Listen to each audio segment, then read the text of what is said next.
तो चलिए आज एक बहुत ही दिलचस्प टॉपिक पर बात करते हैं। हम सबने हमेशा यही सुना है ना कि किसी चैनल पर कमाई तब तक शुरू नहीं होती जब तक वो जादुई मोनेटाइजेशन का माइलस्टोन पार ना हो जाए। मतलब जब तक चैनल मोनेटाइज नहीं है तब तक एक भी पैसा नहीं बनता, राइट?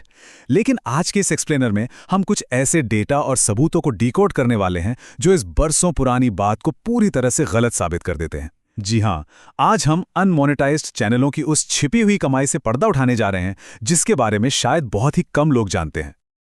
आज की हमारी ये चर्चा काफी काम की होने वाली है। सबसे पहले हम मोनेटाइजेशन का छिपा हुआ सच जानेंगे। उसके बाद हम प्रैक्टिकली सीखेंगे कि किसी भी चैनल की कमाई कैसे चेक की जाती है। फिर हम प्लेटफॉर्म की पॉलिसीज को समझेंगे कि आखिर ये पैसा कब और कैसे मिलेगा। और एंड में सोर्स मटेरियल से निकाले गए सफलता के मूल मंत्र पर भी बात करेंगे। तो चलिए शुरुआत करते हैं हमारे पहले सेक्शन से, यानी मोनेटाइजेशन का छिपा हुआ सच। और यकीन मानिए, ये हिस्सा उन सभी नए क्रिएटर्स के लिए एकदम आंखें खोलने वाला है जो अभी अपनी जर्नी स्टार्ट कर रहे हैं। यहाँ सबसे बड़ा सवाल जो उठता है वो ये है, क्या 1000 सब्सक्राइबर से कम वाले चैनल भी पैसे जनरेट करते हैं? मतलब क्या बैकग्राउंड में कुछ ऐसा चल रहा है जो हमें अपने नॉर्मल डैशबोर्ड पर दिखाई ही नहीं देता? और इसका सीधा और काफी हैरान कर देने वाला जवाब है हाँ, वो बिल्कुल पैसे जनरेट करते हैं। अब आप सोच रहे होंगे कि आखिर ऐसा कैसे मुमकिन है। देखिए, अगर हम पुराने नियमों की बात करें तो वीडियो पर एड्स यानी विज्ञापन आना तभी शुरू होते थे जब चैनल ऑफिशियली मोनेटाइज हो जाता था। लेकिन आज की रियलिटी बिल्कुल अलग है। आज अगर कोई नया क्रिएटर अपना पहला वीडियो भी डालता है ना, तो पहले ही हफ्ते से उस पर एड्स चलना शुरू हो सकते हैं। और एक सिंपल सा लॉजिक है, जहां एड्स चल रहे हैं वहां रेवेन्यू जनरेट हो रहा है, फिर चाहे वो चैनल मोनेटाइज हुआ हो या नहीं। सिर्फ हवा में बातें करने के बजाय आइए इसे एक रियल केस स्टडी से समझते हैं जो हमारे सोर्स मटेरियल में दी गई है। जरा इस चैनल पर गौर कीजिए। नाम है सतीश राठौड़। इसके सब्सक्राइबर्स देखिए, सिर्फ 27 और 96 वीडियो अपलोड करने के बाद कुल व्यूज हैं करीब 8623। अगर हम एक नॉर्मल नजरिए से देखें तो कोई भी यही कहेगा कि ये चैनल अभी मोनेटाइजेशन की रेस से बहुत दूर है। लेकिन अब इस चौंकाने वाले आंकड़े को देखिए, $19, जो भारतीय मुद्रा में कन्वर्ट करने पर लगभग 1710 रुपए होते हैं। जी हां, सिर्फ 27 सब्सक्राइबर्स और कुछ हजार व्यूज वाले इस छोटे से अनमोनेटाइज्ड चैनल ने बैकग्राउंड में इतने पैसे जनरेट कर लिए हैं। ये सीधा सीधा साबित करता है कि आपके शुरुआती वीडियोस बेकार नहीं जा रहे हैं, वो पहले दिन से ही अपनी वैल्यू क्रिएट कर रहे हैं। अब जाहिर सी बात है, मन में ये सवाल आ रहा होगा कि अगर ये पैसा बन रहा है तो भाई ये हमारे डैशबोर्ड में क्यों नहीं दिखता, और अगर देखना हो तो इसे चेक कैसे करें। तो चलिए अपने दूसरे सेक्शन की तरफ बढ़ते हैं और इस छिपे हुए खजाने को ढूंढने का तरीका समझते हैं। चैनल की कमाई कैसे जांचें। सोर्स मटेरियल ने इसे चेक करने का एक बहुत ही सिंपल सा ट्यूटोरियल दिया है। इसमें एक थर्ड पार्टी एप्लीकेशन का यूज किया गया है। स्टेप्स बहुत ही क्लियर हैं। सबसे पहले आपको उस चैनल का लिंक कॉपी करना है जिससे आप चेक करना चाहते हैं। फिर प्ले स्टोर पर जाकर वाईटूल नाम की एक एप्लीकेशन डाउनलोड करनी है। इसके बाद बस उस कॉपी किए गए लिंक को वाईटूल में पेस्ट कर दीजिए और आप उस चैनल की छिपी हुई कमाई देख पाएंगे। ये प्रोसेस बहुत ही स्ट्रेट फॉरवर्ड है। ऐप के अंदर आपको एक बार दिखेगा जिस पर लिखा होता है एंटर वीडियो या चैनल यूआरएल। जैसे ही आप वहां लिंक पेस्ट करके गो बटन दबाते हैं, ये टूल तुरंत मैजिक की तरह बैकग्राउंड डेटा को फेच कर लेता है और वो सारे एनालिटिक्स आपके सामने लाकर रख देता है जो नॉर्मल डैशबोर्ड पर हमसे छिपे रहते हैं। गो पर क्लिक करते ही पूरा का पूरा डैशबोर्ड खुलकर सामने आ जाता है। और मजे की बात यह है कि ये टूल सिर्फ कमाई नहीं दिखाता, ये वेरीफाई करने के लिए कि आप सही चैनल देख रहे हैं, ये चैनल का नाम, उसका हैंडल, चैनल कब बना था वो तारीख, टोटल सब्सक्राइबर्स और टोटल व्यूज भी दिखाता है। और फिर सबसे नीचे आती है एस्टिमेटेड अर्निंग्स यानी अनुमानित कमाई, जहां हमने अभी वो $19 वाला हैरान करने वाला आंकड़ा देखा था। अब इस अर्निंग वाले पार्ट को थोड़ा और अच्छे से समझने के लिए सोर्स ने जो कैलकुलेशन यूज की है उसे क्लैरिफाई कर लेते हैं। सोर्स के मुताबिक यहां एक अमेरिकी डॉलर को 90 रुपए के कन्वर्जन रेट पर कैलकुलेट किया गया है।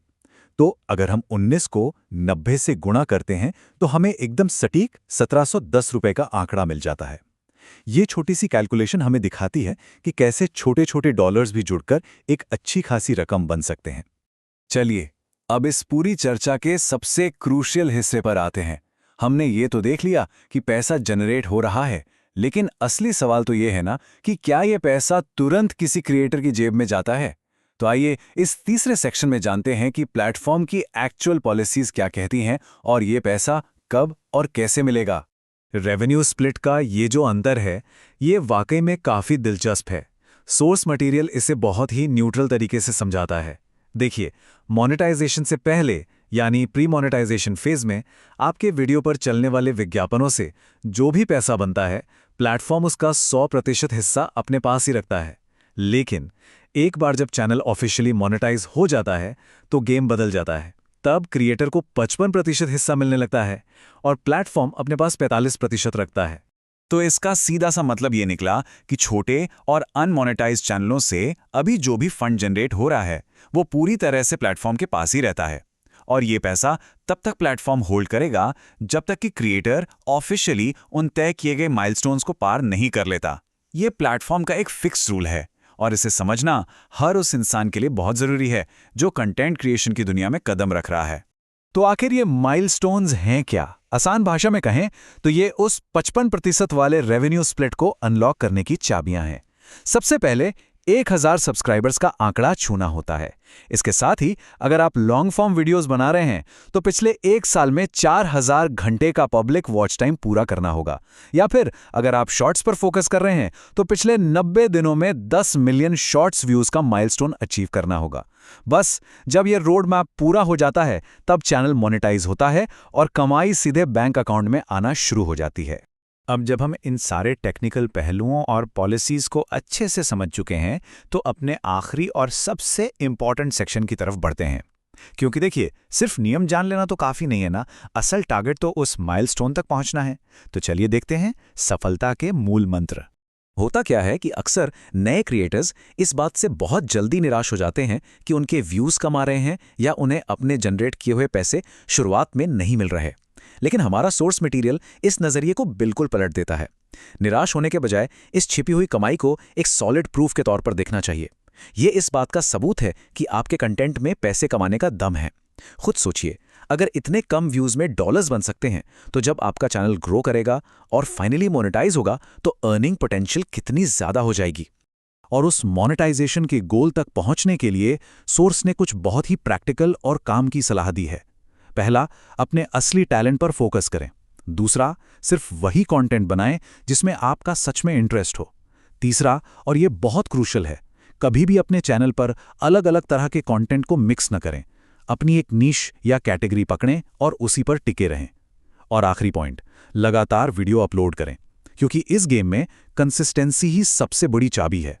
इन सारी टिप्स में से सोर्स की एक लाइन बहुत ही पावरफुल है जो कहती है, work through the talent, do not just copy others.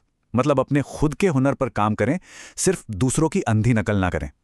Source में रेसिपी वीडियोस का एक बहुत ही सटीक एग्जाम्पल दिया गया है कि भाई अगर किसी और का रेसिपी वीडियो मिलियन व्यूज ला रहा है तो इसका मतलब ये नहीं कि बिना किसी इंटरेस्ट के आप भी वही बनाने लगें। आप जो काम सबसे अच्छी तरह कर सकते हैं ना, बस वही दुनिया को दिखाइए। और अगर कोई बीच में ही हार मान ले तो उसका लॉजिकल रिजल्ट क्या होता है?